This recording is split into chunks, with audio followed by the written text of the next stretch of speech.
ஒரு தம்பி கேட்கிறார், அவர் என் அண்ணன் சொல்றதுனால இப்ப தம்பின்னு சொல்றேன். ஒரு தம்பி சொல்கிறார், பெரியாரையும் அம்பேத்கரையும் ஒரே நேர்கோட்டில் வைக்க முடியுமா? நீ பெரியார் புராணம் பாடுகிறாய், அதனால் நான் பெரிய புராணம் பாடுவேன். பிராமண கடப்பாரை கொண்டு திராவிட கோட்டையை இடிப்பேன். அந்த தம்பிக்கு நான் சொல்லுகிறேன், நீங்கள் வெளிப்படையாக வந்து விட்டீர்கள். பூனைக்குட்டி வெளியே வந்து விட்டது. இவ்வளவு காலம் நாங்கள் நம்பிக்கொண்டிருந்தோம் நீங்கள் தமிழ் தேசியம் தான் பேசுகிறீர்கள் என்று. இப்போதுதான் தெரிகிறது நீங்கள் இந்து தேசியம் தான் பேசுகிறீர்கள் என்று.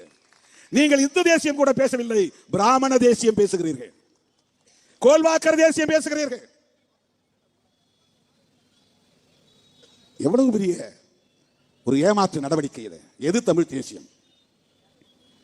பெரியாரை இழிவுபடுத்துவதும் பெரியாரின் அரசியலை தகர்ப்பதுமா தமிழ் தேசியம்?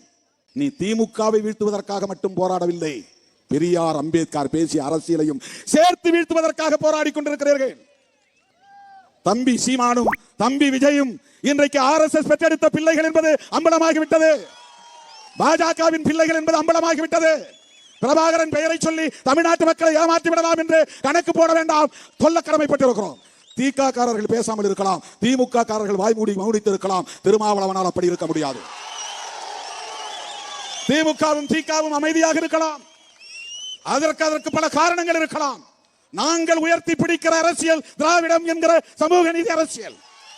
அது திமுகவுக்கு சொந்தமானது அல்ல, அது திராவிட கழகத்திற்கு மட்டும் சொந்தமானதல்ல.